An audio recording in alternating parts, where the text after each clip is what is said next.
Hey, surprise on a late night, Saturday night. It was a long day. It was a long day, but it was a fun day. Yeah, it was definitely. We were at the Collective Comic and Gaming Community Store. It's an awesome shop. So today is Free Comic Book Day. It's always been Free Comic Book Day. But last year kind of put everything in. It was messed up. Yeah.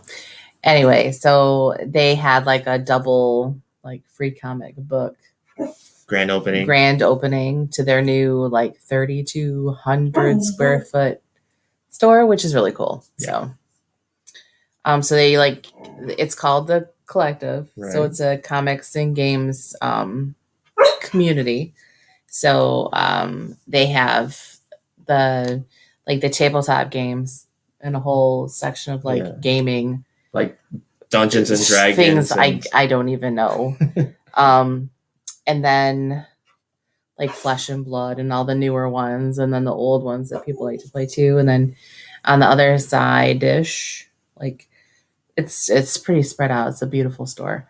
Comics, statues, anything your geeky little heart could have loved. And they do cater a lot to indie creators. And there was so many independent books there. I mean, It's nice to see Marvel and DC in a shop, but there's so much more to that. Their whole back wall is indie created stuff by IDW and Boom and then even Scout, which is locally here in Florida, and all kinds. I mean, just tons. And then they even have a kids section, which I think is really cool. Yeah, that was cool. It was kid Marvel books and DC books. Yeah, and then kid books that are also little golden books. They had little golden books. They had a little rack of they did. So we just wanted to check in and say that we went and had a great time. Caught up with some friends and met probably a lot of new people that we will definitely take the hour drive to see. Oh, yes. So they had tons of creators there. Travis Gibb was there. Yeah. Chuck and Wendy came from Texas. I didn't see anybody because it was busy. It was insane. I think I said hi to Rob Anderson. And then we talked to CJ Lab or Labby or Lab. And picked up his book. And then I got sidetracked because Mark was there. Mark Feely from Saturday Morning Cartoons. From Saturday Night. Saturday Night. Saturday Night Whatever that. Oh my God. Like I said, it's been a day. So we were kind of chatting, and then of course kids are hungry. So I had to exit, to take care of, my starving children. But so we really did pick up quite a bit. And it wasn't pick up. Brian had some books that were graded, so he got store credit for them. So we definitely yeah. And we still have some credit. Some damage, but we definitely have credit left. But it was nice because the kids got to see books that they wouldn't normally read. I don't think that our kids are terribly into Marvel and DC. And I mean, they know who all the characters are. They know who all the characters are. They're MCU kids, but I don't think that they ever have really expressed interest in reading any of the Marvel comics, or DC for that matter. And so they found some comics that they wanted and they were interested and excited about. And Oliver found it's a dice holder for one of the games. I think it's for It's for, I think it's for any dice game. It's in no, the it car was seat. from one of them. Is it in was here? from a specific I will go one. find it. But I don't know what it is, but he picked that up. He was like, "It's cool. I just really like it." And I was like, "Okay." He of course threw the tag away, so I don't have a clue who it is now. But it's this crazy looking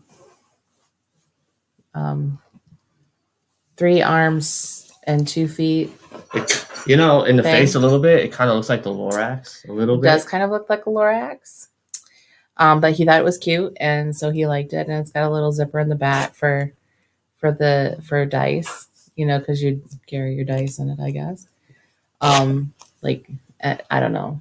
I don't know. I have a hard time watching or playing Monopoly with the kids, so probably not my thing. But it's good for you if it is. We all have to love something.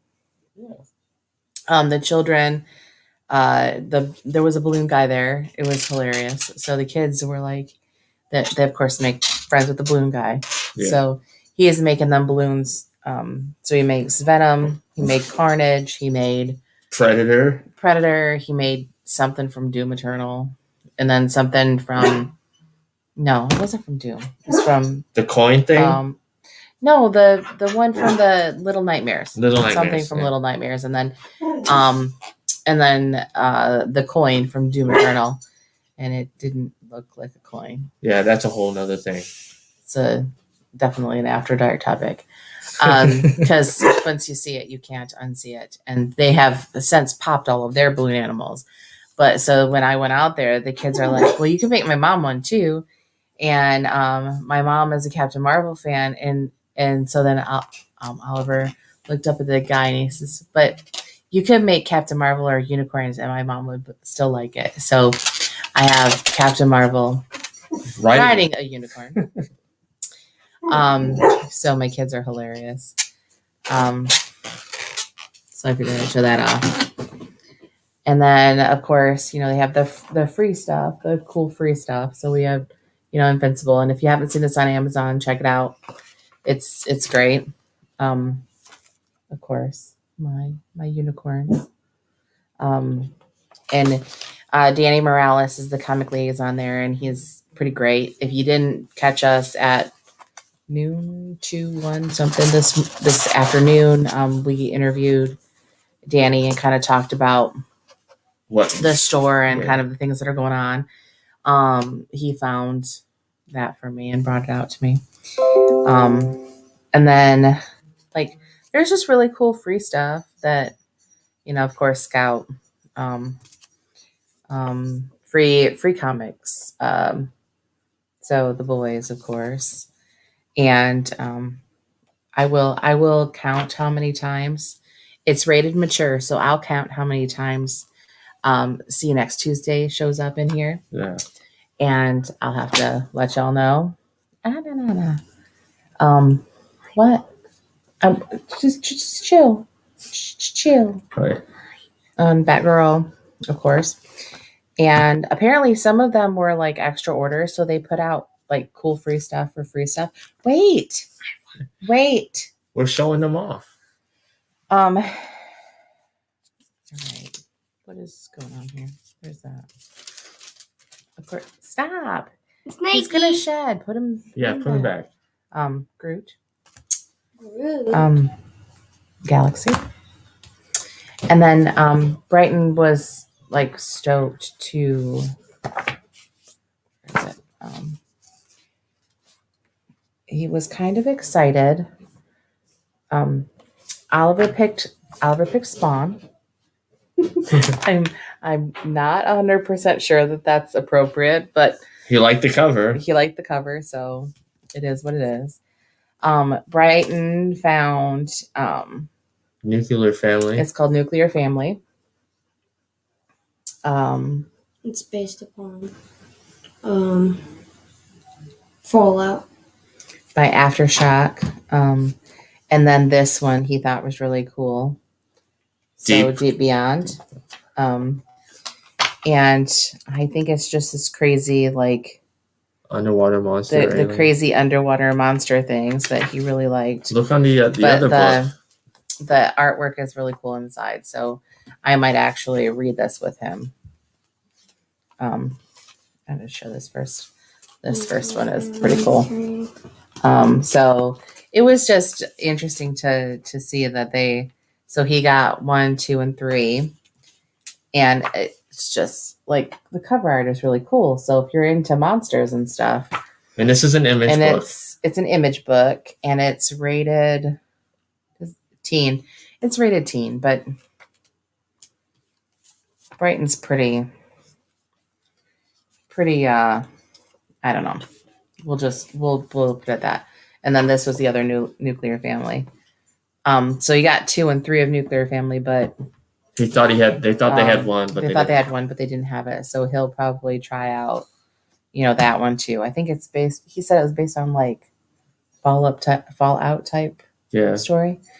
So yeah, we had a really good time, and it was interesting, and it's good to be around, other geeks. It was fun. So they have the collective had a Yellow Brick Road. So there were 18 creators there. It was insane. And it was a mix of writers and artists. Writers, artists, all kinds of people. Just like all their, you can't see it because the crazy light, but so you go down the Yellow Brick Road of artists, and you get, what do we got the book, right? Yeah, we got the book here. So and that's the store exclusive cover. This one's the store exclusive cover of well, you can read it. And this one's by Scout, and it'll be interesting to read this one. It'll be interesting. It won't be something I think the kids read, but I don't know. I like the art in this book too. So it'll be interesting, and we got it signed by quite a few. Right? Yep.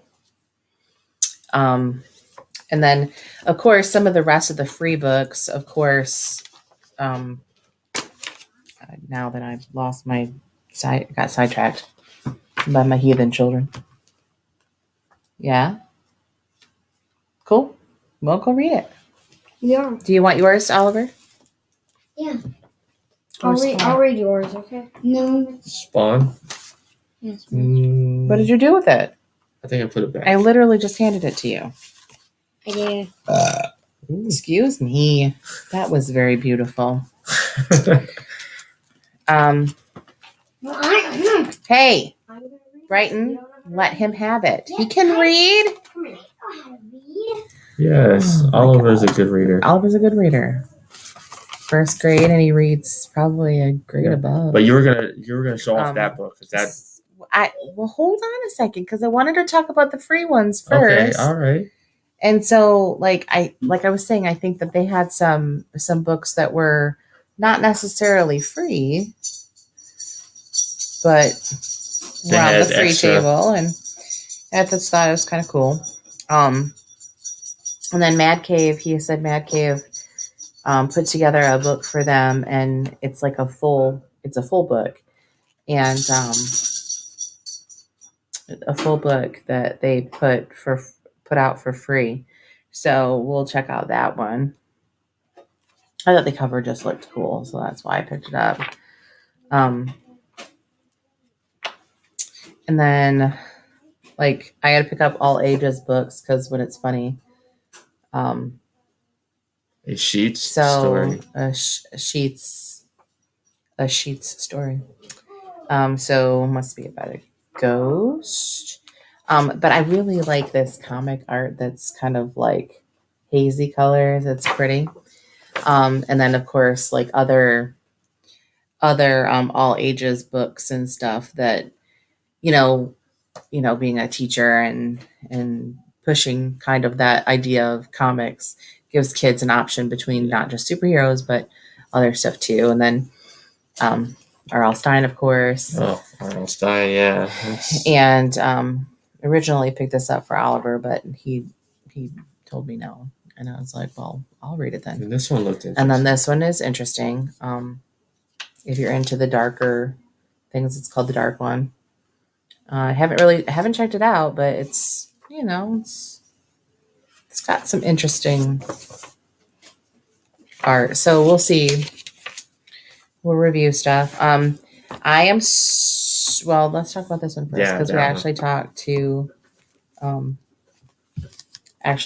the creator at the store. So,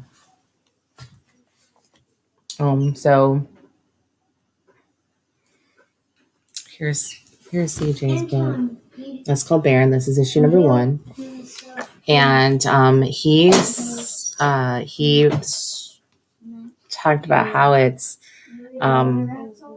toxicology. It's ties to toxicology and voodoo, and how human voodoo's lines to human trafficking in Miami. So I thought that was pretty cool. Yeah. So he said that issue 2 would be out around August, and then issue 3 in December. So he was really excited about his work. What do you want me to do? He wanted to show you the art. That's awesome. It was quick. It's dark.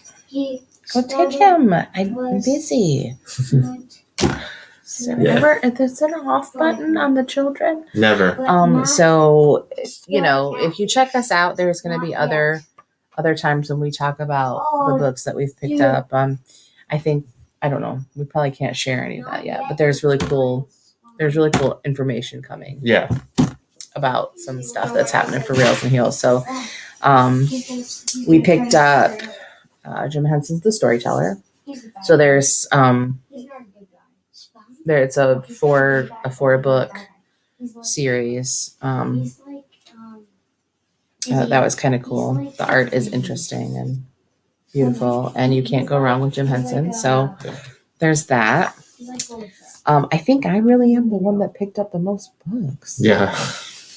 And I said I wasn't going to do that. I said I wasn't going to buy individual books. Well, when you walked in, your jaw kind of hit the floor. I was like, holy crap. Because there was so much, but there was so much. Like, there was just, like, I don't know. I guess I hadn't seen a comic book shop in forever. I don't know. So this is one I picked up. It's by Maria Lovett. It's Luna.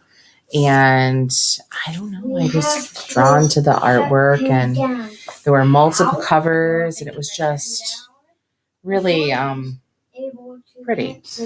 Kind of. And this is from Boom.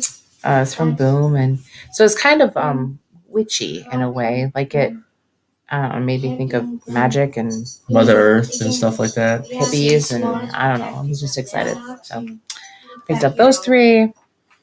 I picked up. This is the Captain Marvel run that I want to read by Kelly Thompson, and this is issue 27. But I just really like the cover art, and I will probably try to pick up the paperback because I don't think I'll be able to find any of the 26 issues before it, or really probably. I probably should just buy the paperback, which is the advantage when you read Marvel. Like, you can pick up a paperback and it's not and too terribly difficult to find. Saves room on the shelf too. You don't have to have 600 boxes. Yeah. Then we. You said you had plans for this. Yes, I do. I'll talk about that in a second. But then this one, this is a Scout book, and of course it's unicorns. And this is their kids line. This is their kids line, so it's called Scoot. But I just really thought it was interesting, and anything that I can read for kids, I'm all excited about. Like, it just kind of opens the gates for reading and gives them an opportunity to read something that's not superheroes, because sometimes it's not something that appeals to them. So the jury's kind of out on it, but I just thought it was, it was just, I don't know. I just was drawn to it and interested. So Yeah. And that just came out, so you'll be able to follow it. yep. And we for those of you who were not, well, I don't know. My day job is a teacher, so we got a new superintendent that'll start this coming school year. Is formerly or currently, I guess, In um, Illinois. he didn't buy any Funko Pops, Ryan. I am so proud of him. Now, he did talk about the Batman one, the Batman with the guitar, and I kind of thought that that was going to end up in the bag because, I left him unsupervised inside the store. I thought for sure that he would do that, but he didn't walk out with a pop. I did want the Miles Morales chase. He was $50, which is what the going rate for that one is. But I decided to save my credit for next time. Buy a pop. I was very impressed. So yes, very impressed. Very impressed. Good job. So we have a new superintendent. So he is talking about reading and finding root causes for why kids aren't reading. And I'm so grateful for this because this is like an opportunity to get people to understand at the district level that comic books really are a place to start. And this new superintendent, though, he says every teacher's a reading teacher, and it's just kind of music to my ears. I mean, he seems open to a little bit more out of the box thinking, and the data's got to show what the data's got to show. But I'm excited. This is very true. Happy life, happy wife, happy life. That's why I walked out with a lot of the credit. Apparently, I walked into a comic shop and lost my mind. Okay, I don't I'm know sorry, what happened. but Oliver just said mentality without any stops, and you got it correct. Oliver is a good reader. I did get a Funko Pop in the mail, but I will probably show that off later. My kudos to whoever shipped that to you. That was amazing. But both of the kids read at a grade level higher, so apparently we're doing something right. So he's all about, finding root causes and thinking outside the box. So I'm hoping that will lead to some coverage for comics in the classroom as far as the district is concerned. And speaking of comics in the classroom, Bleeding Cool just ran an article. I'm super excited. Bleeding Cool ran an article about how Second Sight Publishing dropped 1,000 books in the lap of the library. She's like the head person of the librarian media studies, and so I'm so excited. 1,000 books to put in the hands of kids, and 1,000 comic books, and it's all like, what is it? I have to pull this out. Freedom. Precisely, Ryan. Yeah. What's her name? Like Freedom, Liberty, I think. Freedom. Dang it. It'll come to me at 3:00 in the morning when one of the kids wakes me up. But do I always look this tired? No. We had an amazing day. And do I always look like this? You don't always look like this. Okay, because my face is very shiny and very sleepy. It's very scary.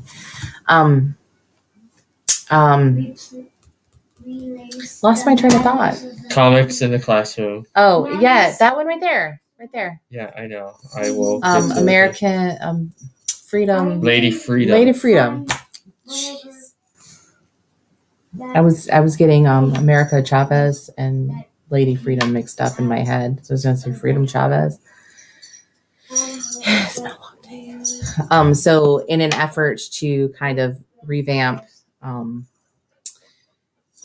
some of my comments in the classroom ideas, and having had a whole year to try to get my crap together as far as comments in the classroom, and that didn't happen. So, but teaching in a pandemic is a thing. Like it's very interesting. So I picked up this book from. This one's from Boom too. But it's a horror comic, and it's this is volume 1. It's called Something Is Killing the Children, and it's a William Eisner or Will Eisner nominee. So it says it's like Stranger Things, and it's not terribly graphic, but it's a teen 13 plus book. So I could definitely read it with my 8th graders. And so I'm thinking I'm going to write this. I'm going to read it. I'm going to write a unit on it and see if it can't be something we use in conjunction with some of the other stuff that's going on at school for our struggling readers. And then they have volume 2. And so I'm excited about that. I think we should actually reach out to the writer too. I bet. On behalf of Comments in the Classroom. So this is Chew. So I'm excited, and it says when the children of Archer's Peak, a sleepy town in the heart of America, begin to go missing, everything seems hopeless. Most children never return, but the ones that do have terrible stories, impossible details of terrifying creatures that live in the shadows. Their only hope for finding and eliminating the threat is the arrival of the mysterious stranger, one who believes the children and claims to be the only one who sees what they can see. Her name is Erica Slaughter. She kills monsters. That is all she does, and she bears the cost because it must be done. But it's a GLAAD award-winning writer that writes it, James Tinian. The fourth. Tinian. On the 4th, he worked on The Woods, Batman, and Werther Dell'Edera. I am probably slaughtering names. I am so sorry. And Miguel Muerto. I am sorry. I am an American, and I can't roll my R's, and I can't speak another language, and I barely speak English at this moment in time. So I'm super excited to kind of dig into this set of volumes and write a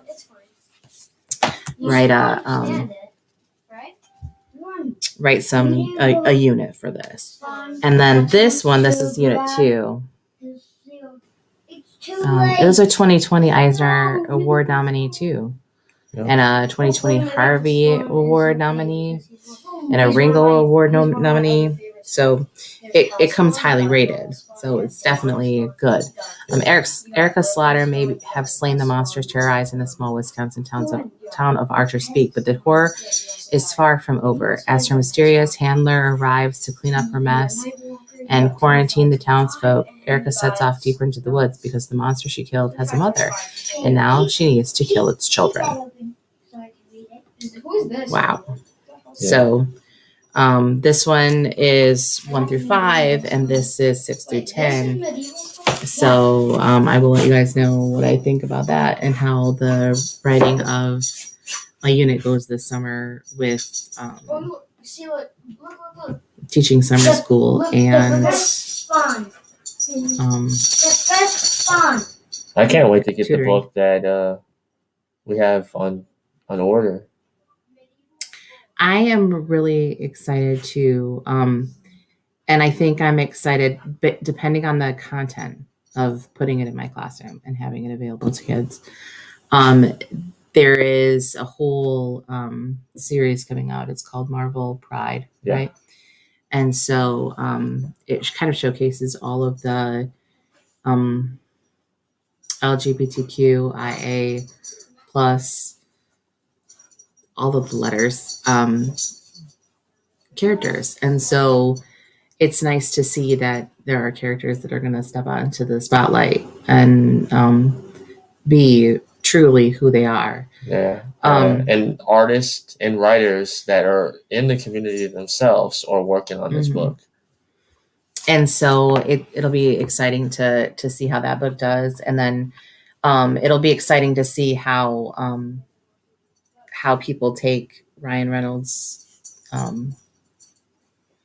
conversation. I don't know. I don't know if it was a conversation. I didn't read the whole article because I was trying not to fall asleep. But apparently he has made he had made a comment or something related to the fact that Deadpool was bisexual and that he needed to be openly and outwardly portrayed as that. And if you didn't catch what Hennessy had posted it in our group chat, and I read it on air last week, you never know what'll happen here. We got a rat. You know that there are certain things that have happened in Marvel that you should understand about characters, and it was just a really good line. So I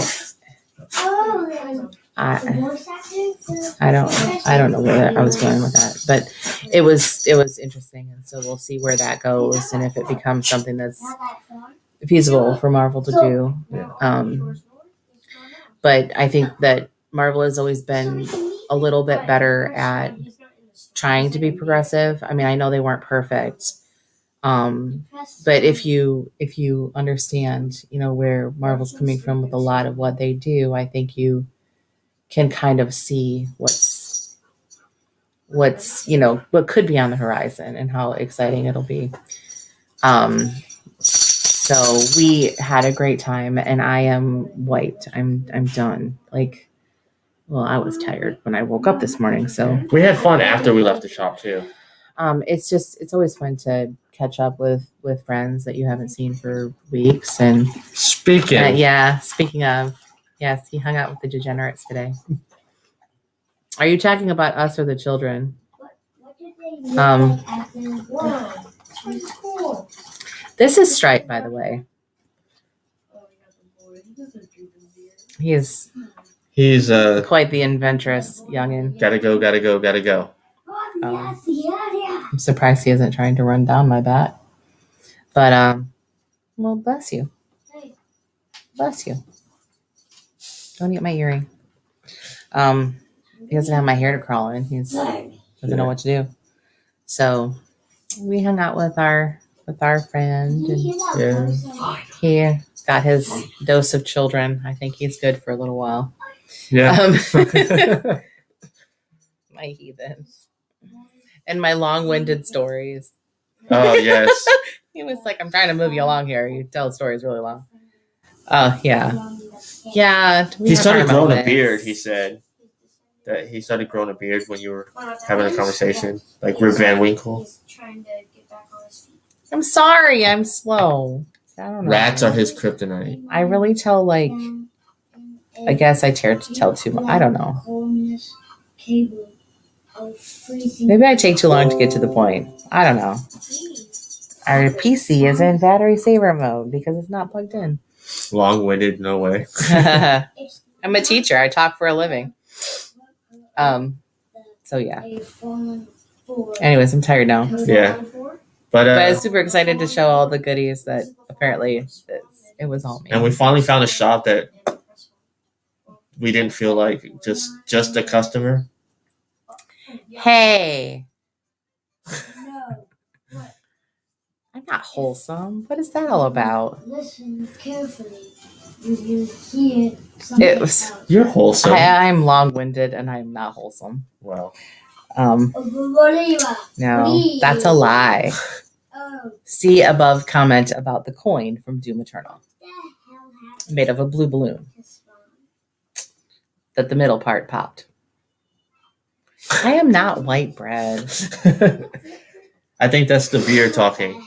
Maybe it is. So if you hate white people, does that mean that we're honorarily not white? Like we're somewhere we're gray? Maybe we're gray. Like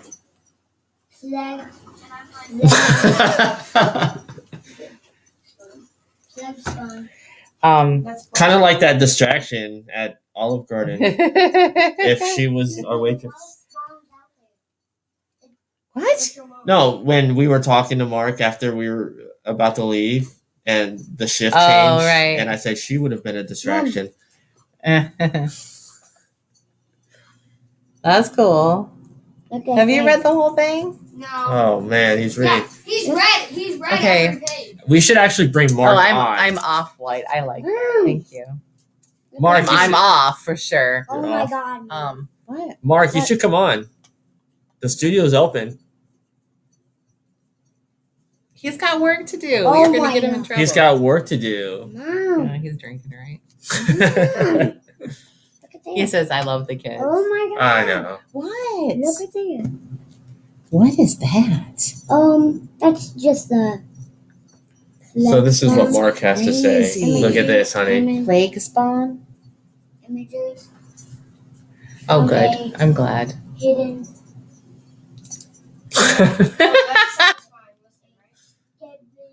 I know what is going on. I don't know. I was distracted by Spawn and the child reading to me. He's having fun. My kid. The rat is freaking him out. Here, I'll take the rat away. My kid is 6 and he is reading a Spawn book. And then Brighton came over and he's like, "I have to tell you this, Mom. Oliver just said mentality and he didn't mess it up at all." And I'm like, "Oh." So my kids read above age. Well, above age, above grade level.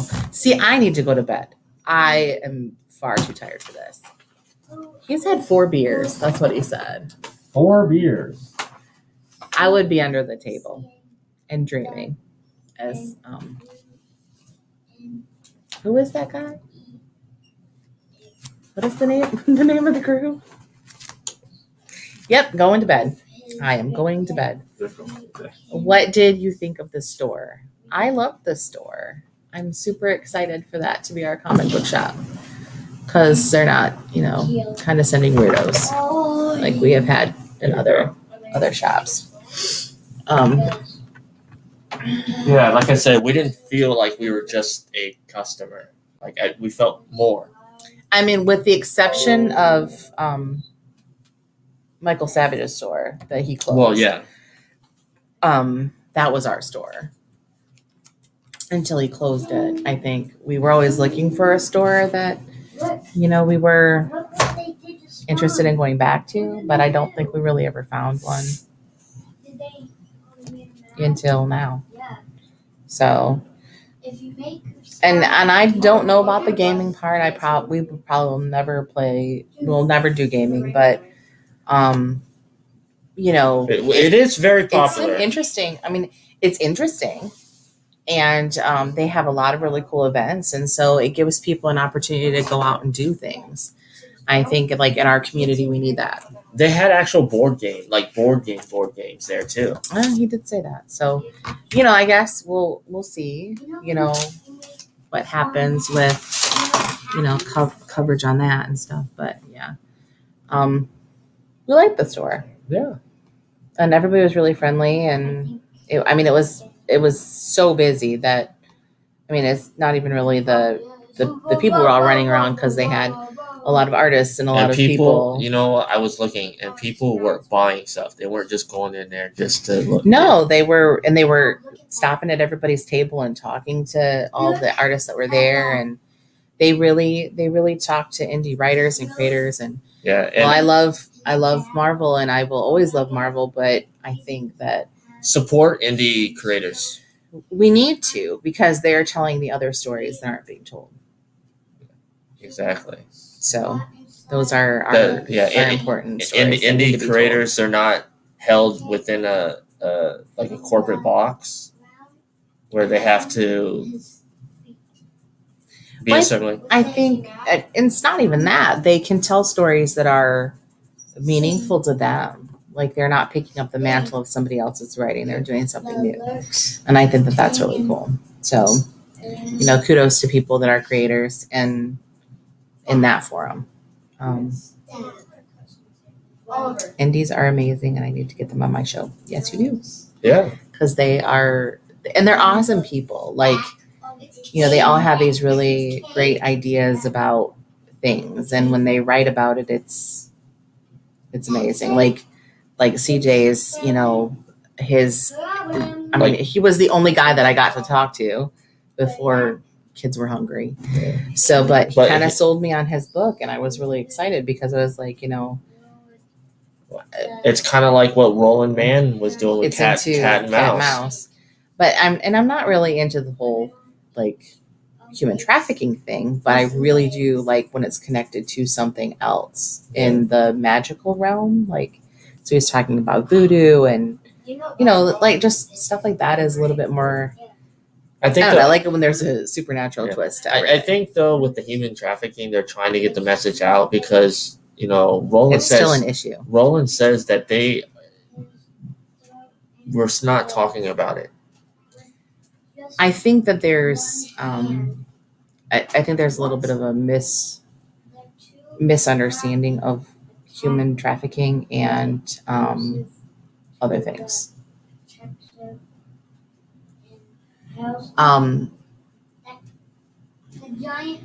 What would you do? So if you were to rank indies against DC and Marvel, what would you say? See, if you were talking to my younger self and I wasn't, you know, 30 plus years into Marvel and DC, I mean, you know what I mean? Like, I've had so many years with DC and Marvel that I'm super familiar with them. They're ingrained in us. They're part of our collective, like our conscious collective, like our social. Should indies preach to the public? I mean, indies are there's a lot of real life stuff in the indies that is talked about in I think they interesting all have a ways. story to tell. Like, I think everybody has a story to tell, and indies is the way that they tell their story. So I do like the fact that there are so many more all like people of color. Like, right, yes. And that's all walks of life, and they're doing all kinds of interesting, they're telling interesting stories and stories and it's not pounding you in the head. No, because they're telling the story. And I think a lot of times when you hear the story from a person that's experienced it, it's a lot different than being preached to. I don't feel like they preach. I feel like they teach. I feel teach. Yeah. They allow you to experience something in the pages of the book and form your own opinion and kind of understand and form some. I don't want to say judgment. Judgment, I think, is the wrong word. Maybe a conclusion about what's going on. Understanding. And form your own understanding of what it must be like. But we, I think it does. I think it should. I think the more people that are talking, it adds to people's understandings of things. And I've said this a lot, like, when you come from a certain place, people don't necessarily, it's just, it might not be ignorance, it might be inexperience. So you might not have ever experienced it, but if you can read about it and kind of search out that information, then you have an opportunity to understand another group of people, another time, another, you know, indies give us so much. And the indie books are the ones that are actively trying to get into schools. You know that. I don't really see a lot of push from DC and Marvel, like, that's out there, you know, being talked about and stuff. I mean, yeah, there are Marvel and DC, you know, stuff in school libraries, but it seems like indies are the one that are actively pushing. Well, he says indies represent a singular opinion. Is that fair? Is that influential? I don't know if it's a singular opinion, because I think some groups are better at at discussing things than others. But like if you've watched anything on Disney Plus as far as Marvel's concerned, they talk about, you know, how comics have changed over the years and how coloring, complexion tones Right.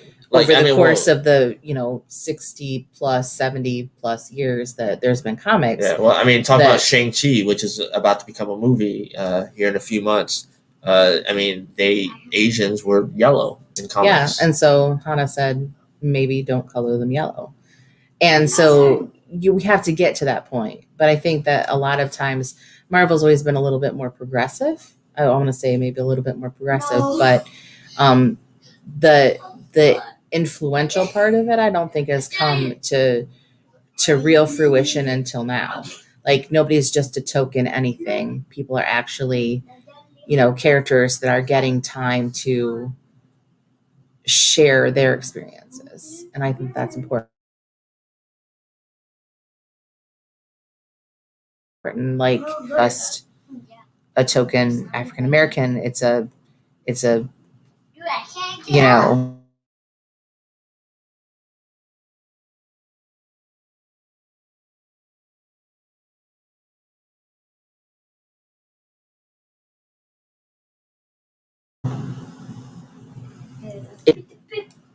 that's bonkers. With anime and indie buyers serving as a voice for the young, are they being guided towards that singular opinion, or should they follow current events in their opinion? Well, the teacher in me says yes, but I also know that our kids are not always the best at deciphering people's opinions and understanding that it's just one person's opinion, and they don't really know how to formulate their own. So I think it depends on the. I think it depends on the audience. Yeah. Let me say that. Like I think if you're going to be interested in anime and interested in indie anything, I think that you kind of have to. And maybe that's why I enjoyed The Collective, is because there was a very big spectrum of different kinds of books. Yeah, I mean, they had like all the Marvel books, they had all the DC books, they had all the independent books. And so you knew what you were coming in to get. But there were lots of independent books that spanned, you know, a spectrum of ideas and ideals. Yeah. So I think maybe that's the plus side. Because it isn't just one agenda. It's kind of those opinions that people can search for. Maybe. I don't know. This is 3 hours of sleep talking. I don't know. Mark's got 4 beers. I have 3 hours of sleep. We might just be talking shit. I don't know. But I kind of feel I hadn't had an opportunity to be in a shop that had that much indie anything. Like I hadn't had an opportunity to see all of the front and center. indie books that were there. So I'd seen only a handful of the things that, you know, I'd see at shows from friends, like, you know, in our little group of creators that, you know, we were excited. Hey. Thanks for watching on YouTube. See, even Mark says it was. You're right. It was overwhelming. It was almost like you'd have to have another day, maybe when it's not busy, like not a Saturday, where you walked in and just kind of looked and really took it in. Because there was a lot to look at. Yeah. But I felt, and these are good questions that he's asking, and he does need to reach out to some indies for his Mark Knows Everyone show. I think that would be amazing to share stories. I think we are only as good as the people that we are interested in. And maybe even the comic shop owners themselves, because then these questions, they can, you know, kind of, you know, and that's important. Like, where are we going in the future? Like, who is going to be the voice that they're listening to? Exactly. Yeah. And we know, I mean, tried and true, that we have, you know, Stan Lee and Jack Kirby, that vision. and everybody that's continuing to move Marvel forward, at least we know that will still be something we can count on. But it is good to point out that as long as we have indie creators that have that same kind of vision to share their take on the world too, that we have the voices that we need to really have a rounded opinion of the world we live in, even the one we don't experience on a daily basis. Hi. Oh, say Willow's not here, so you're getting love. My tired face. My super tired face. Your super tired face. So, I'm just wondering. Hold on, because I have to take a picture. You have to take a picture. Go take a picture. I'm waiting for the next question from Mark because he's got some good questions. I would love to bring Mark on. I need to get Mark on here. He needs to come on here. We need some Mark. I'm so proud of this kid. We need shows like yours. Very important. Hey, look at that. Greg's here. Oh, Jesus. Oliver, I didn't know you didn't have any underwear on. Well, Mommy won't be posting that picture. Ah. So Greg says, hey, my people.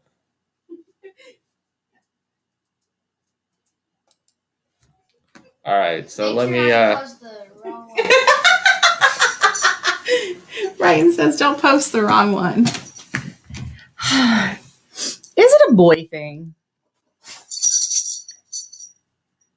I gotta do this. Is it a boy thing that they don't wear clothes? Like, usually they have underwear on. I just sent Mark the link, so he's... Greg. I didn't like I'm so excited that he's reading. I'm so excited he's reading. So I'm like, awesome. I'm going to take a picture of him reading. And then all of a sudden I'm like, you have no pants on. Really dark. Let's see here. Uh-oh. Oh my gosh. Trying to get up. Mark has no camera. No camera. As the hug. He's here in spirit. See? He's here in spirit. It's all gray. It's all gray.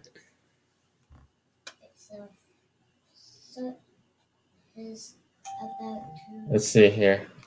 I don't understand. He has shirt on, no pants.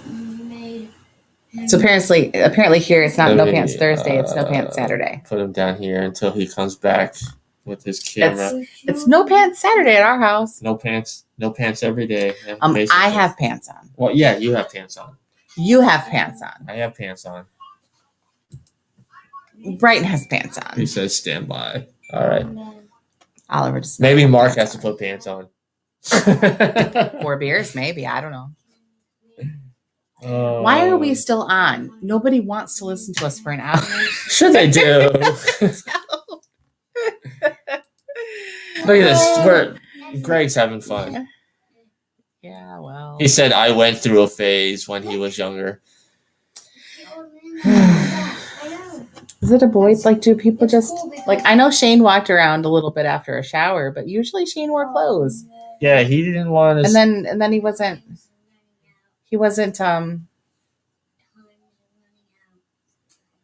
We're based in Florida. Oh, there he is.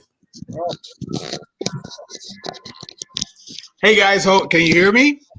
Yeah. Yeah, we can hear you. Hold on, I'm trying to get this crap together. Oh my god. All right. Okay. All right. Can you see me? Yeah, I can see you finally got pants on. Okay, good. All right, stand by. I gotta go pee.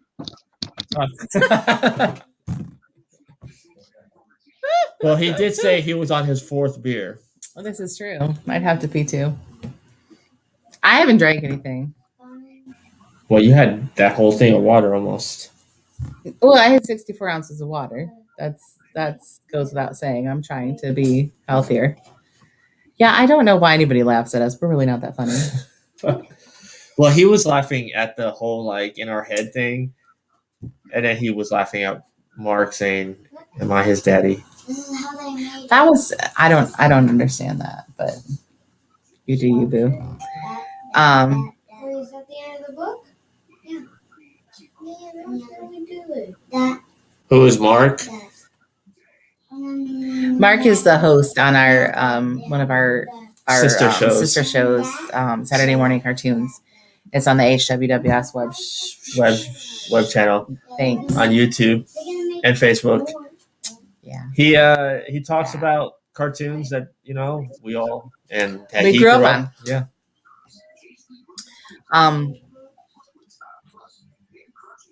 He's still reading. He's also a celebrity moderator for Dragon Con up in Atlanta, Georgia,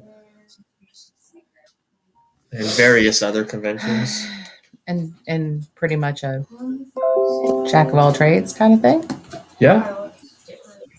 Is this the Did you tell them about the architecture part? No, not yet. Not yet. Okay, hold on. I'm buttoning up my pants. Well, at least he has pants on. I mean, that's the thing. Oh my God. 4 beers and I talk crap. So this ain't funny. Oh my God, that's too bright. Oh, LED lights don't work. I mean, they're perfect. They're fantastic, but not when you're showing them on your face. So that's hey, buddy. What's up, buddy? What's up, Brighton? Where you go, Brighton? He's gone. Okay, so this is not a good thing. Okay? just letting you know that I am not a drinker. Hey. What's up, Oliver bro? Red Spawn. Huh? I see you, Oliver. What am I looking at? Spawn. He read the whole thing without missing any words. All right, so look, That's not bad.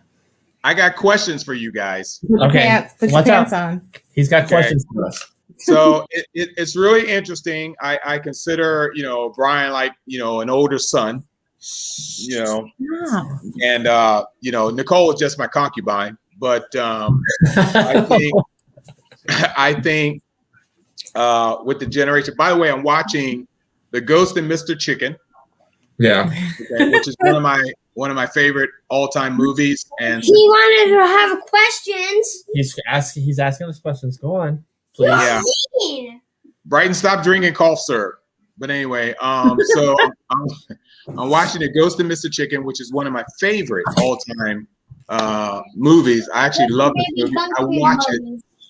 I watch it every time it comes on, so it's really great. So look, it was great in seeing you guys. It's really interesting that we were at a comic store opening. Yeah. Okay, and I guess my opinion or my thought on that is based on the battles between DC and well, not necessarily DC, but Diamond Publishing, which I know the owner of Diamond Publishing, and the pandemic, the lack of going to a con to literally stand in front of a table with your favorite comic artist or writer or whatever. I'm really interested in knowing you guys' thoughts on the future of all of that. The fact that we have seen names and things of that nature on comics that we have bought, and then when we finally come face to face with these individuals, and we're thrilled and we're happy.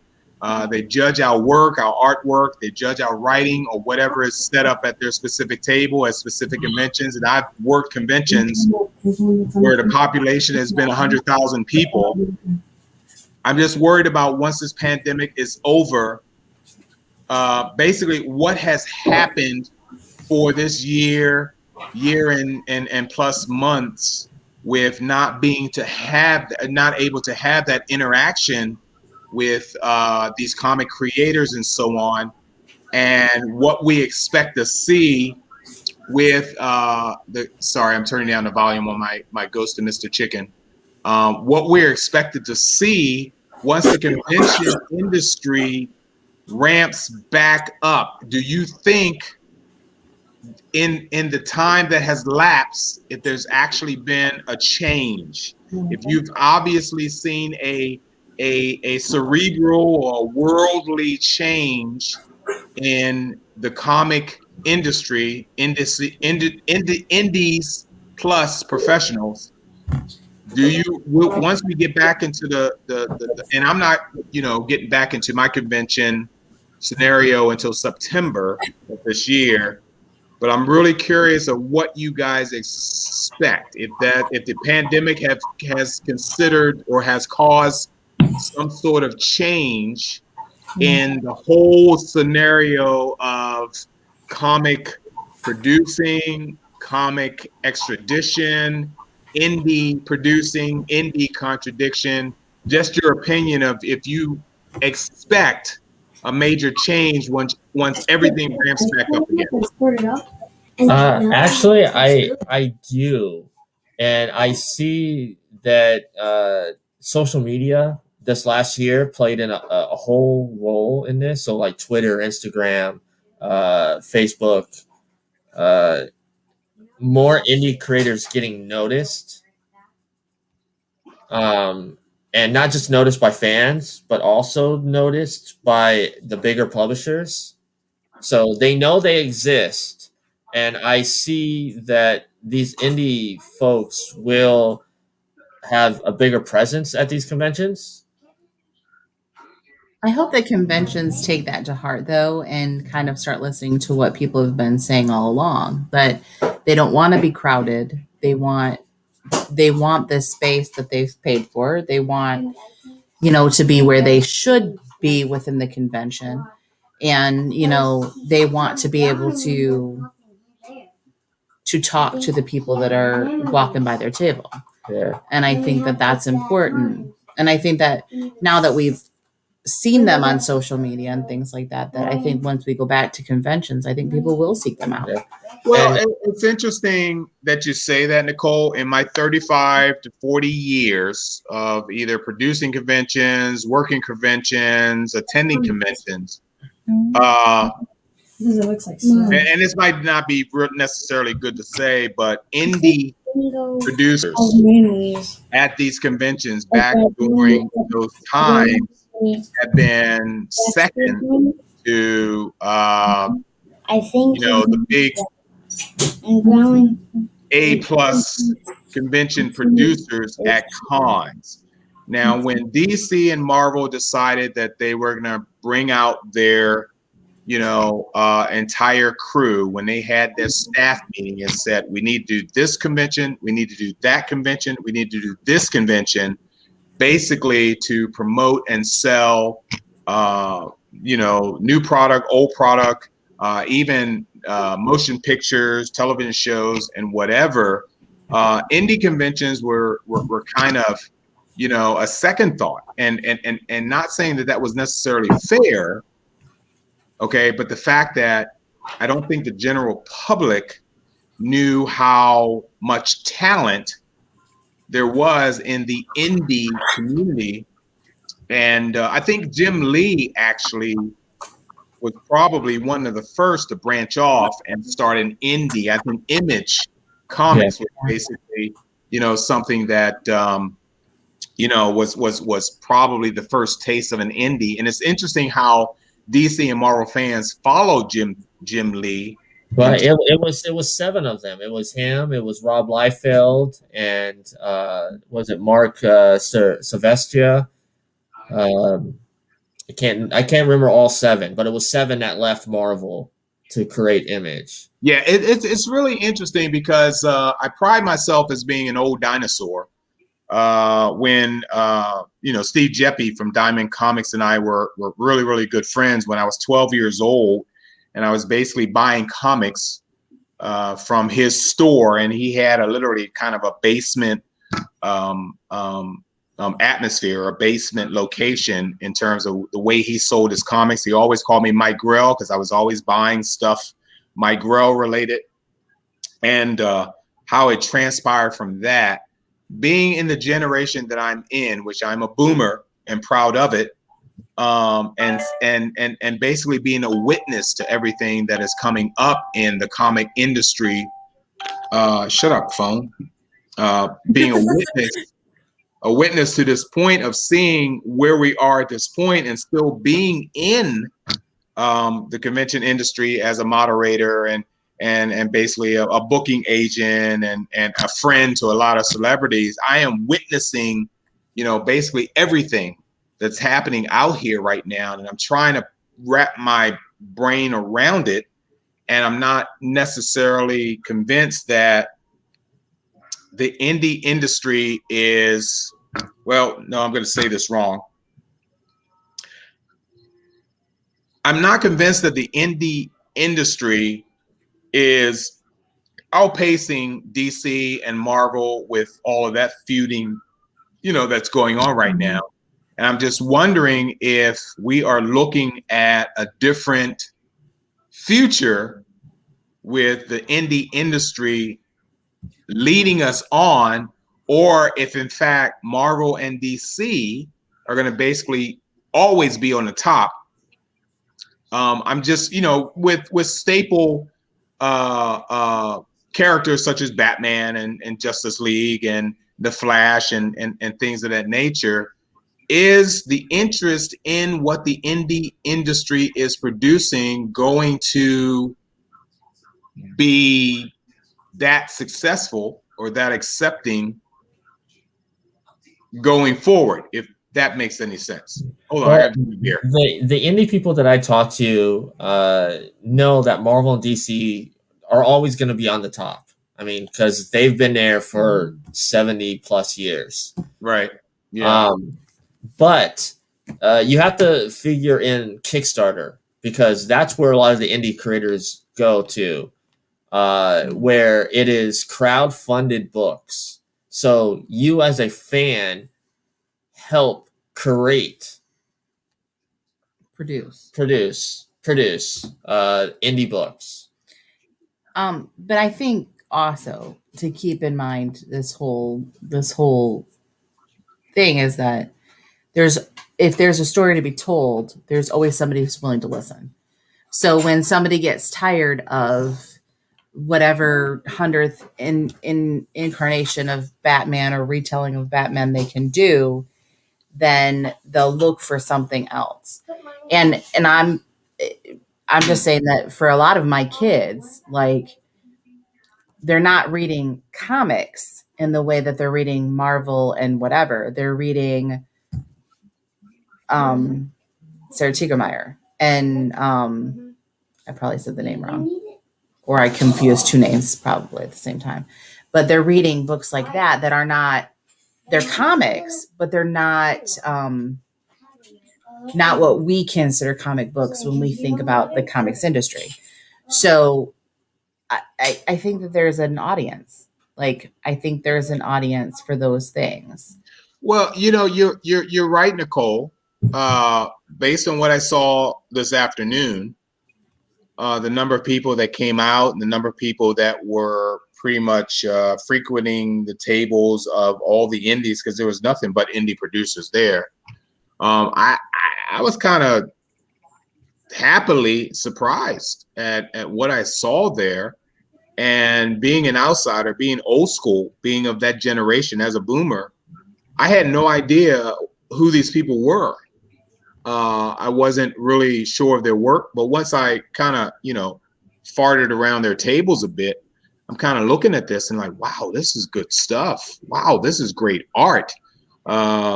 Honestly, hadn't really picked up anything that I could kind of, breeze through to see if the writing was up to par. But I'm sitting here going to I'm sitting here going to the back of my head, and I'm thinking, how are these people surviving? How are these people even in existence, based on the fact that the big boys are out there, and competition doesn't like competition.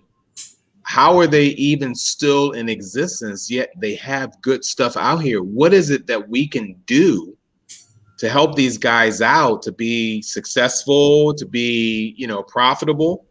to get a name out there, because I tell you, if you were to go on a Today Show or CBS Morning News or ABC News or whatever, and they were to pull up, a segment on comics, you wouldn't hear anything about these indie names. You're going to hear everything about DC and Marvel. Right. And I'm like, well, wait a minute, but there's better stuff out there. So why aren't these guys as recognizable as the DC and the Marvels out there? You guys got any take on that at all? I kind of feel like it might be. Maybe it's DC and Marvel. But what's the word? Suppression? I wouldn't even, but I don't even think that people would. I think that if you're a diehard Marvel fan, you probably know who wrote the book. But outside of that, you know Jack Kirby and you know Stan Lee. And then you know characters. And so I don't feel like if you grew up in the 80s, you know Todd McFarlane, Romita, yeah. I'm sure you do, but I feel like the only reason I know who wrote the Captain Marvel book is because I saw her on the documentary, and when she talked about Captain Marvel and Carol Danvers and her take on how she wanted to write it, that's what piqued my interest. It wasn't that, I mean, aside from the fact that I love the character, that's separate, but did I know who she was? And even then I couldn't remember her first name. I could see her face in my mind, but that's not going to help me when the name is printed on the book, not her face. They're not even that well known unless it's, Romita and, some of the guys that you just know are synonymous with certain books. Yeah. And so I think social media and word of mouth. Like, I think when you go to a convention and you meet up with someone and you talk about their character and they're super excited about what they're writing, that helps. Yeah. But I think that they're doing the grassroots operation. Yeah. Also, when talking to people and, you're like, oh, you like Batman, you like X-Men, you like Spider-Man. Well, why don't you check out these? Because I think you'll like these. Oh, you like The Walking Dead? That's a great horror comic. Why don't you check out this horror comic?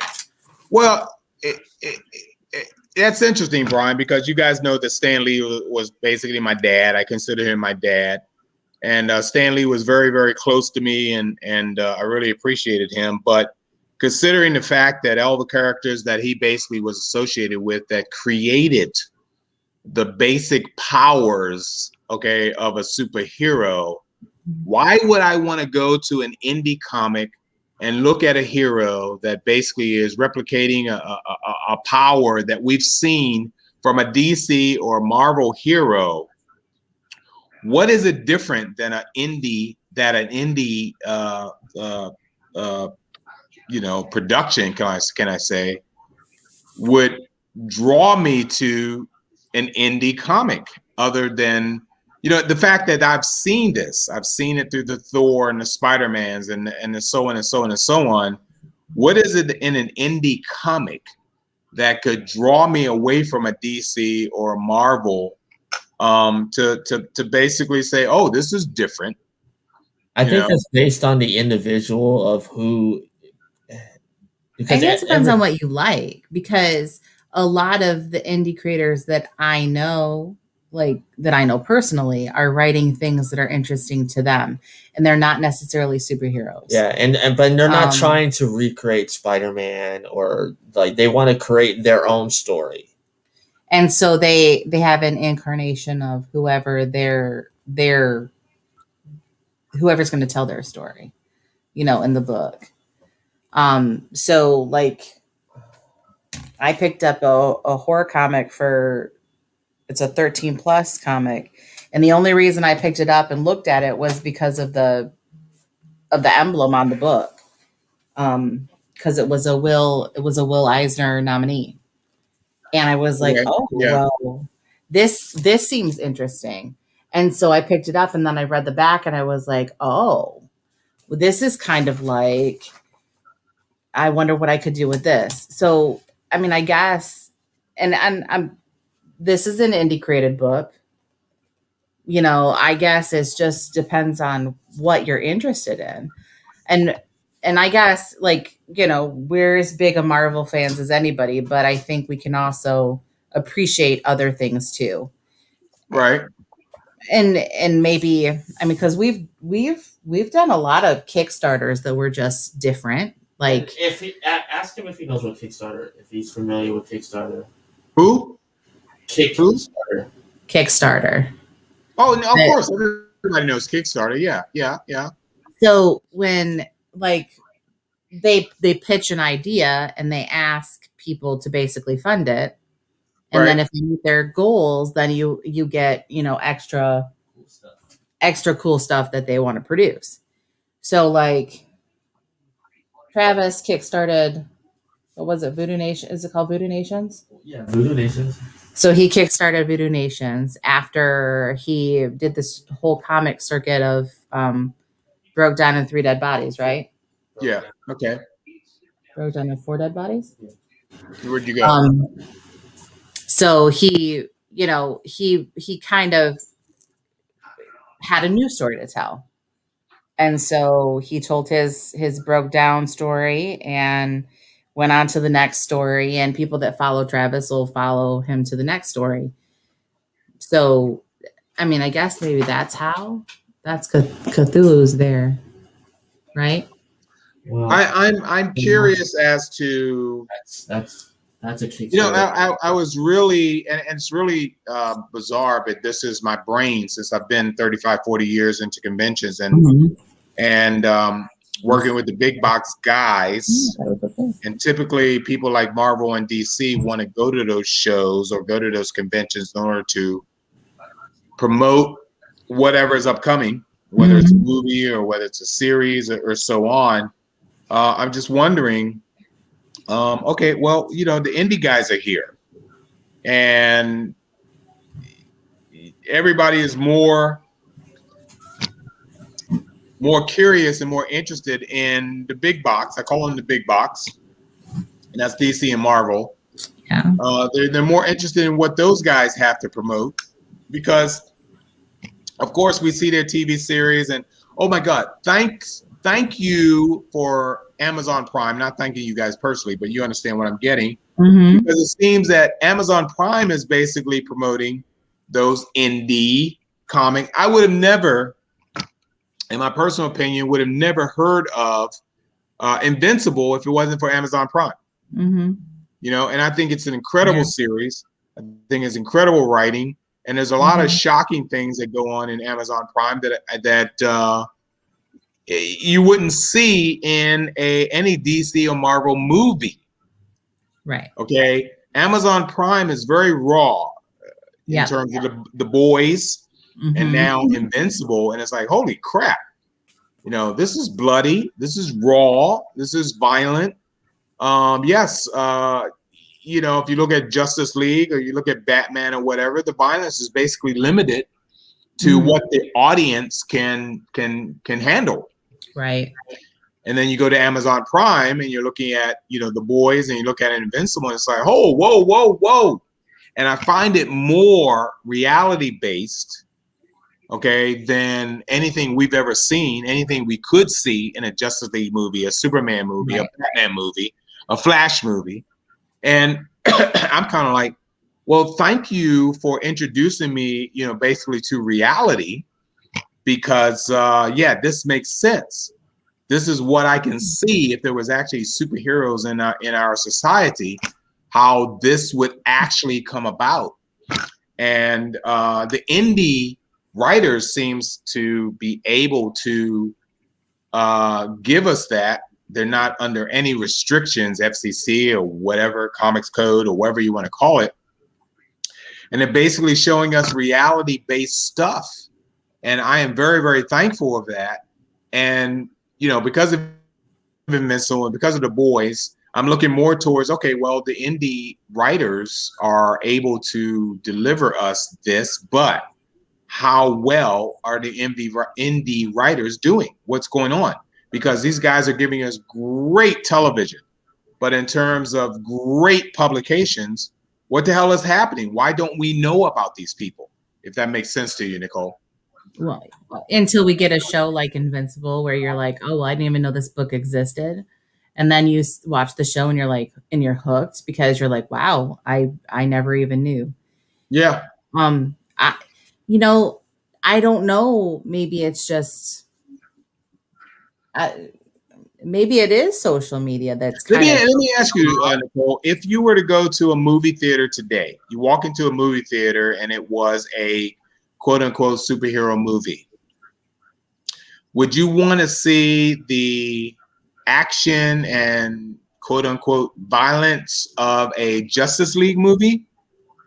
Or would you literally go to a theater and sit and watch through an animated movie of basically the same version of The Boys? And what would you think would be more appealing to you? For me?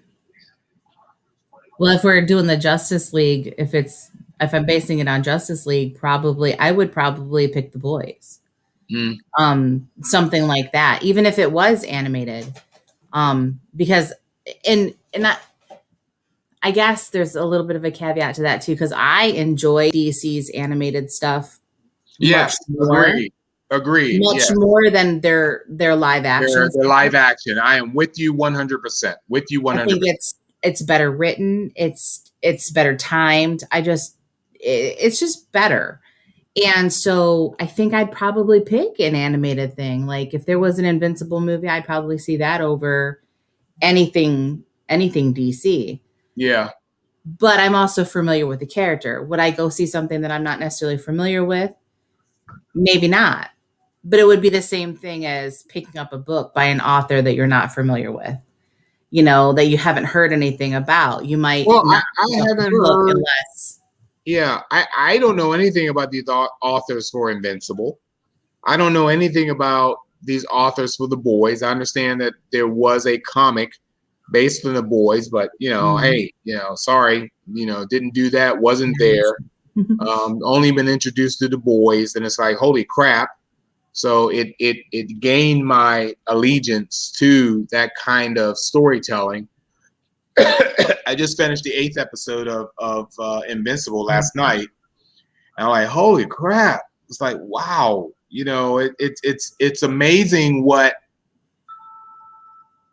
How can I say this? It's amazing what we are allowed to tolerate in terms of that kind of presentation in terms of motion pictures, and what we are basically limiting ourselves with, Justice League, Batman Returns, or whatever. And it's like, which one do I like the most?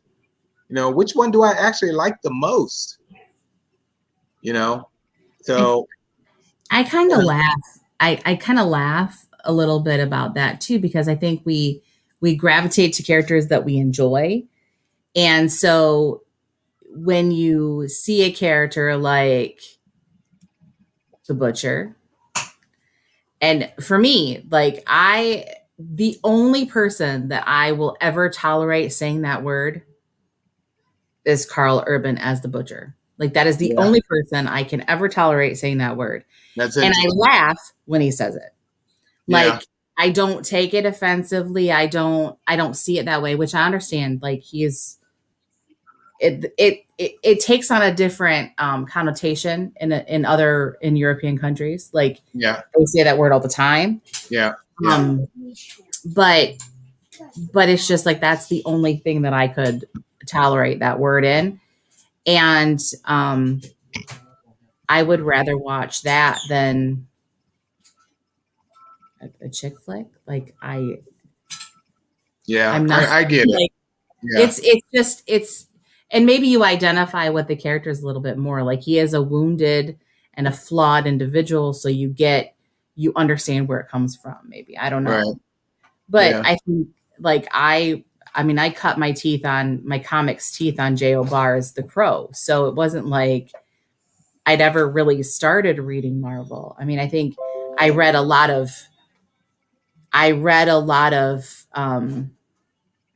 X-Men by default. Yeah. But I really read the most books by indies creators. Like I read Strangers in Paradise, and I read The Crow. So I didn't read a lot of Marvel in the Yeah. beginning of it all. So Yeah. that wasn't my thing until recently. So I guess maybe, did you find it? I'll find it. Yeah. but- It's funny because, I'm old school. I'm old school. And the fact that indie comics or any comics for that reason is so expensive to keep up with. It's the reason why I dropped out of basically keeping up with, weekly or monthly comics, because it's like, why the hell am I paying all this money to find out what happened to Thor or for that nature? And then the indies decide to infiltrate the market, shall I say. And it's like, oh my God, it's still, same price. Why am I doing this? Which makes me unaware of anything indie related. I mean, honestly, mainly because of the price, and if these, current generation is going out there and they're spending a lot of money on these comics, it is actually something that I will not do. Thus makes me unaware of some of the comic titles that are out there today, mainly because I'm not paying, $7, $8 for a freaking comic. And Well, the thing about that is that we were talking about the paperbacks and stuff. So like Yeah. a lot of the Kickstarters and things are doing like full volumes of paperback. Well, you remember what I told you when I saw you today is I will buy a graphic novel.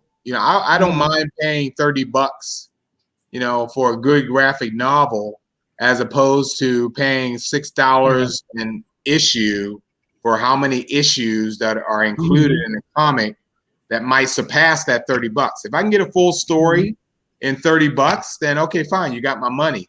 But if you are, tagging me along for, years or a year, $6 a month just for one issue of something. Look, I grew up in the 15 cents, 25 cents a comic era.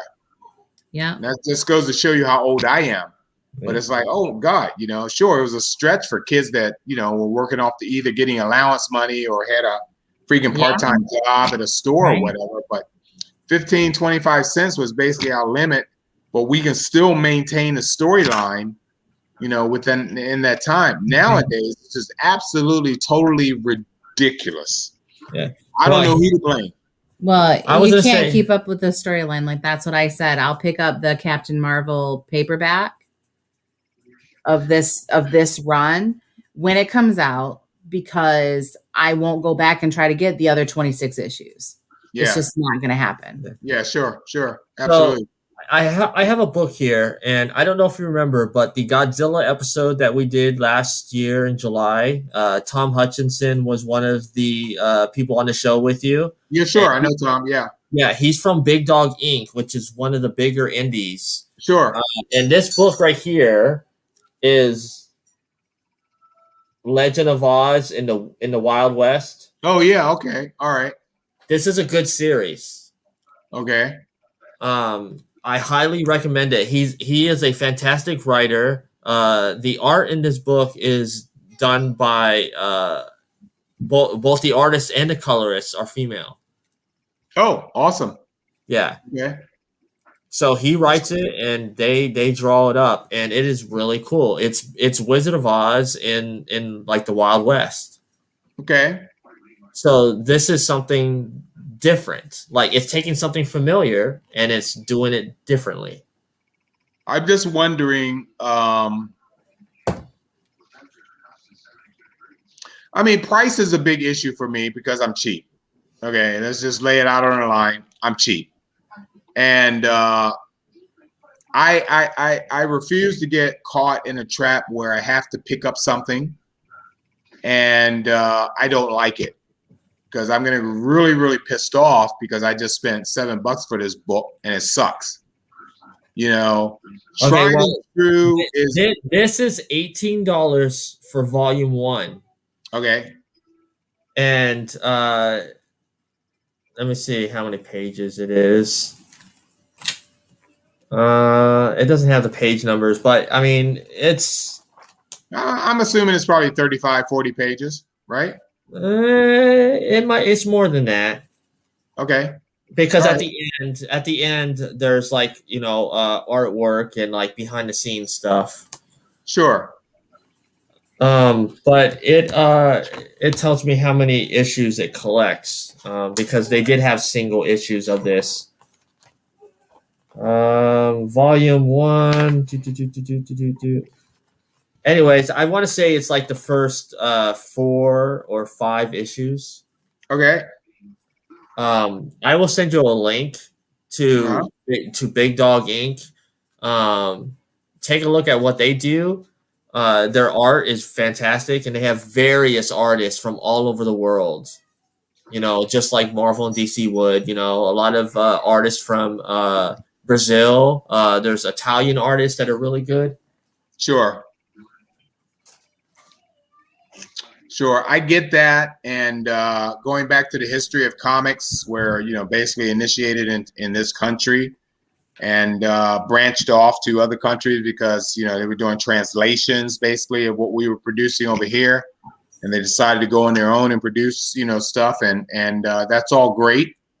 That's basically the way that capitalism, okay, is supposed to happen, and that's all great and that's all cool. For that nature, but there's a lot out there. There's a lot of product out there, and I don't know how I can be supportive of any one group, shall I say, because I decided to pick up a Superman issue, a Flash issue, a Batman issue. It's like, how am I helping the indies now? Because I'm not going to spend my limit per week to pick up an indie because there's so much of the competition out there, which would be DC and Marvel. It's really hard. It's really hard.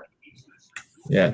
Well, let me ask you this. What are you doing on May 29th? That's too far out. Nothing planned. Okay. Nothing on my calendar as we speak. I'm eating walnuts, by the way. Excuse me. That's all right. What's happening May 29th? On May 29th, we are having a Creators Roundtable episode of Reels and Heels. I will have independent comic people on my show. Okay. I would love to have you on this show so you could ask these questions and get your answers. Yeah, to them. Because they're probably better people to ask. Well, sure. For you guys, absolutely. I don't know if I'm going to be an advocate. Okay, because I have questions. I have, I would actually ask them, why are you even in existence? Because it seems to me it's an uphill battle. So sure, I will definitely put that on my calendar for the 29th of this month. And hopefully I don't make any enemies. Well, who is this guy, Mark Lee? Damn. But I'll actually give you some links to some creators that if you want to reach out and do your episode of Mark Knows, I think that would be interesting. And each creator is going to have their own story. So that would be sure. That would be awesome. There's a reason why we all create anyways. There's a reason why we do anything. Yeah. So and I keep talking about Mark Knows Everyone. I think you're going to be a guest eventually on that show. Yeah. Okay. I don't know how interesting that'll be. Probably as interesting as the Drunk Comics one with Kelly was. But I think part of what makes it exciting, I think, is that there's a reason why people create things. So, for years, I've been saying I should have kept a notebook of all the things that I never thought I'd have to say to 8th graders. And for some reason, I'm saying to 8th graders or hearing 8th graders say and going, what the, oh my God, what the heck? So, I just was like, well, wouldn't it be funny if I did a compilation of all the little vignettes, little stories that I tell Brian over the years? And he is like, you really should do that. He said, because, and then make it an anthology or a collaboration where you have all your teacher friends, put in some of their interesting little things. And I said, well, who would buy that book? And all my teacher friends, and even some people that weren't teachers, they'd be like, I would buy it because, it's kind of like that kids say the darndest things kind of thing. Yeah. Sure. Yeah. It's funny, and you can really relate if you have children, but then you can relate if you've ever been caught in that conversation with a kid that might not be yours. And you're like, ooh. So people have been pushing me to write a book for forever, but I said a lot of people will have to die before I could publish it. I would just change names. Get it. Yeah. I have so many secret stories in my gut that I dare not even mention them to anyone without it getting out, and that person that you're talking about is still alive. So yeah, I would just change the kid. Change the kid. Name. I would change the kid's name. Awesome. So like Pornhub ringtone, I would just call him by that. Well, guys, I think I'm gonna hit the bed and. Well, thank you for joining us tonight, and we enjoyed hanging out with you today. It was nice great. And I did tell Nicole this. It was great to be with you, and it was great for you to be out, especially after the time that you've had, especially with your mom and stuff. So to be with your friends, it was needed for you. Yeah. I needed that, and I'm glad you provided me with that because I live alone, and the thoughts just basically float around me like crazy, and they put me into a funk that I'm not happy to be in. But what are you gonna do, right? So it's good to be out amongst people because that really, really helps people's their soul. I'm burping my beer. Hold on. Oh my God! I don't drink like I drink, but I drunk. So before we find out where people can find you, final thoughts on the shop that you went to today. You know what? It's needed. I was surprised because I didn't even know it was there, and it's 5 minutes from my house. So it's nice to know that there's something in the area that I don't have to drive, 5 miles away for my local comic book shop. This is, 5 minutes from my house now. And I'm going to try and support them as much as I possibly can. Comics are too damn expensive as it is, but at least I can go in there and kind of, peruse around and see what's there and that kind of stuff. So I'm pretty cool. I'm pretty happy that is new in the neighborhood. It's a really, really, really great looking store. Overall, on the inside, it really is spacious. Mm-hmm. And, I really want to see it without those tables in there because they had a lot of indie artists and indie writers in there. So it'd really be interesting to see what they do with the space when those people aren't there. So I'm really excited down the road to visiting them when it's not a grand opening. Yeah, but I think they put tabletop game tables over that section. Oh, do they? Okay. Yeah. I guess Magic and Dungeons and Dragons. Yeah, because they have tournaments and stuff. But either way, it's a reason for to be supportive of something like that. And I'm gonna make a frequent trip because it's local, so I have no reason why I can't walk in that front door every weekend. But I really liked it. The Collective was a really, really great looking establishment in my community. So I'm really happy that they're there. Yeah. And once again, thank you for joining us. Where can people find you? Well, Saturday morning cartoons we do every Saturday morning at 9 a.m. Yes, 9 a.m. Because those of us of my generation, we woke up in the morning and ran downstairs to get in front of the TV with our cereal to watch Saturday morning cartoons. So we invite you to at least join us. If you can't join us for that hour, we'll wait till you wake up.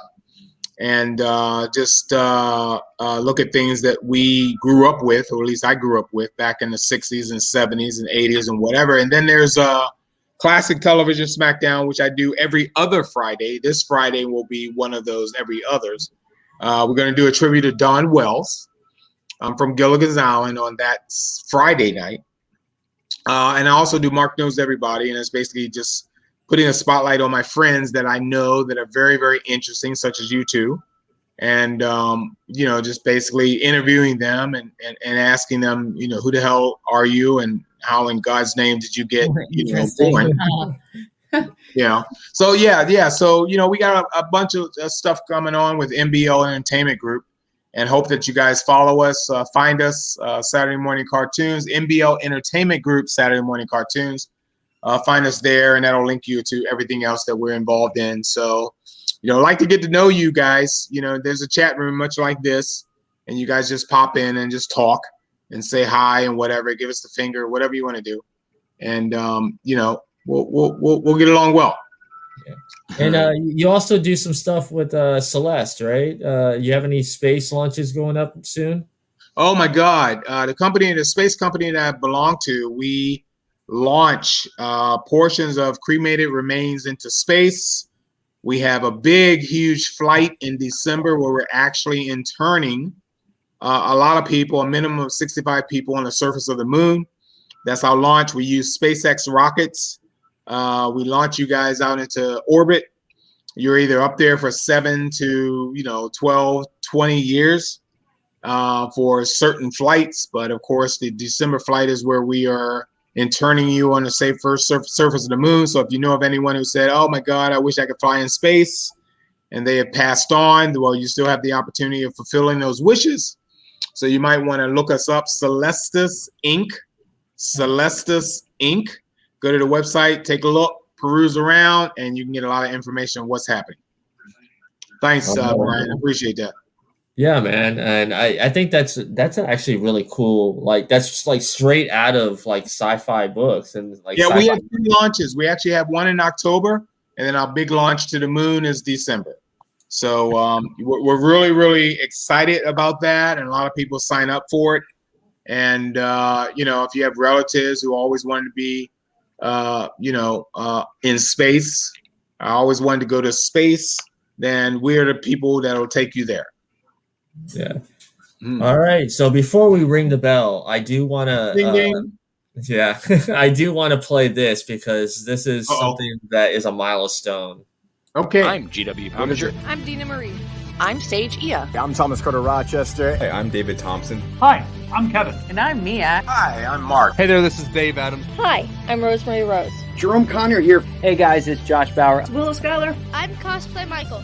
I'm Alva. It's your boy Country. I'm Ryan Permison. And I'd like to ask you guys, please subscribe. Please subscribe. Please subscribe. Please subscribe. Please subscribe. Please subscribe. Please subscribe. Subscribe. Please subscribe to HWWS Web TV. Great bunch of people. And don't forget to smash the bell. Ring that bell. Smash that bell. Hit that bell. Hit the bell to be notified. Hit the bell to get notified of new shows and videos. You're going to want to do that, so do that soon. So we can cross that 20,000 mark. And get us to 100,000 subscribers. To 1 million and 10 million and 100 million. On HWWS. Web TV. You really like it. I guarantee it. Thank you. Oh, man. Yes. We have so many great shows. Awesome. All right. Now it's time to ring the bell, and we'll see you guys on Saturday.